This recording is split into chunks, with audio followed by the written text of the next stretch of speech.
Steel వంతెన కడతామని చెప్పారు మలక్పేటలో.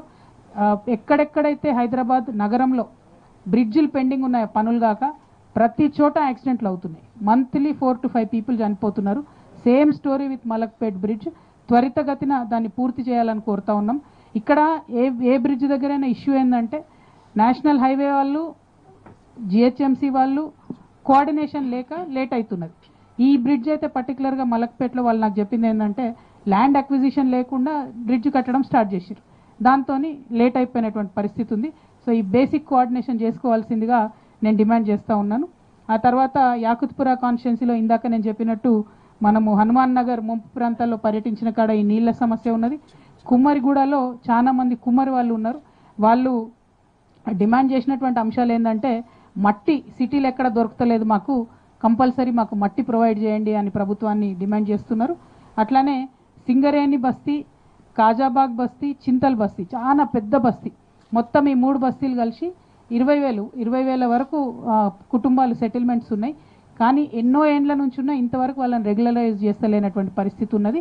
అందరూ మళ్ళీ అన్ని ప్రభుత్వాలు వాగ్దానం చేసినాయి, రెగ్యులరైజ్ చేస్తాం. మరి ఏం అడ్డుపడుతుంది, ఏమవుతుంది అన్నది తెలుస్తలేదు.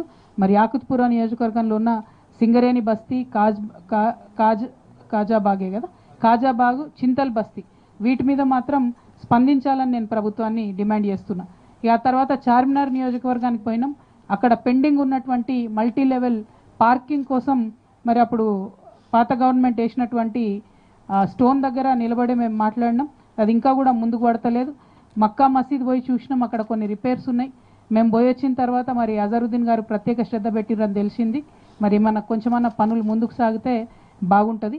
ఆ తర్వాత ఇది ఇంకా పెద్ద జోక్, ఇది హైలైట్ ఆఫ్ మొత్తం హైదరాబాద్ పర్యటన. ఏమైందంటే అంబర్పేట పోతామని చెప్పి మేము షెడ్యూల్ రిలీజ్ చేసినాం.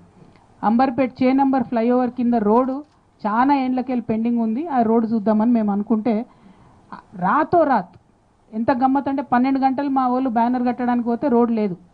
2 గంటలకు మళ్ళీ బ్యానర్ ఉందా లేదా చెక్ చేసుకుందామని పోతే రోడ్ వేయడం స్టార్ట్ చేసిరు.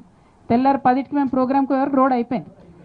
అంటే ఎంత విచిత్రం అంటే జో ఏక్ దిన్ మే రోడ్ హో సక్తా ఉస్కో ఇత్తే సాల్ క్యూ నహీ కరే, అది క్వశ్చన్. ఒక్క రోజులో అయ్యే పని ఎందుకు చేయలేదు అంటే ఒకడు అడిగేటోడు ఉంటేనే ముందడుగు పడుతుంది. అందుకోసమే జాగృతి ముందుకు వస్తుంది అన్నటువంటి విషయాన్ని ప్రజలకు తెలియజేస్తూ మరి అదే అంబర్పేట్ నియోజకవర్గంలో అంబర్పేట్ ముసారాంబాగ్ కనెక్టివిటీ బ్రిడ్జ్ ఉంటుంది, అది ఆగిపోయింది. భయంకరమైన పరిస్థితులలో ఉంది. అది మొన్న వచ్చిన వరదకైతే అంత కొట్టుకపోయింది. దాని కన్స్ట్రక్షన్ కూడా బాగాలేదు. అది ఖచ్చితంగా తొందరగా ఫినిష్ చేయాలని చెప్పి నేను గవర్నమెంట్ను డిమాండ్ చేస్తూ ఉన్నాను. తర్వాత సికింద్రాబాద్ నియోజకవర్గానికి వచ్చినాం. ఇక సికింద్రాబాద్ అంటే తెలంగాణ ఉద్యమానికి ఆయువు పట్టుగా ఉండే చాలా పెద్ద బస్తీలు. మాణికేశ్వర్ నగర్ బస్తీకి పోయినాం. అక్కడ ఇంతవరకు హాస్పిటల్ లేదు. కామెడీ ఏంటంటే హాస్పిటల్ కోసం అక్కడ వాళ్ళు 3 months 4 months ధర్నా చేసిర్రు. 156 రోజులు ధర్నా చేస్తే అంతకుముందు గవర్నమెంట్లో శాంక్షన్ చేసిర్రు. ఆ యూనివర్సిటీ ల్యాండ్ని బదలాయించిండ్రు. కానీ ఇంతవరకు మళ్ళీ హాస్పిటల్ కాకుండా ఆగిపోయింది.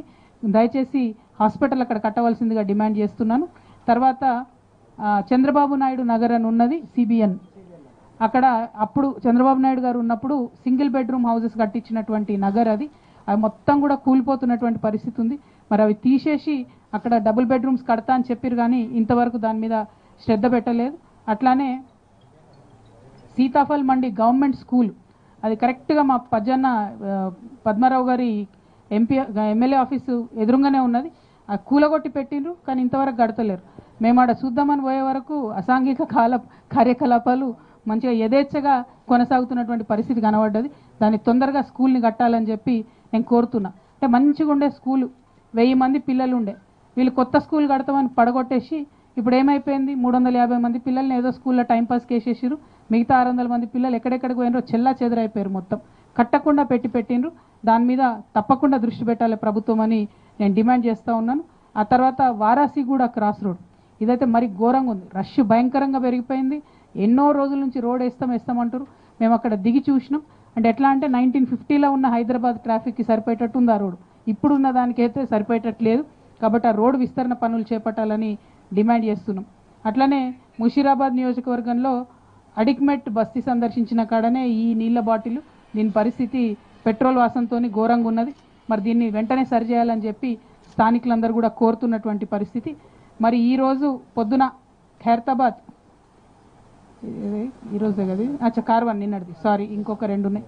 నిన్న కార్వాన్లో వెళ్ళినాం, వెళ్తానే బాపుఘాట్ దగ్గరికి వెళ్ళినాం. అక్కడ ఇంతకుముందు నేను చెప్పినట్టు పరిస్థితి ఉండే.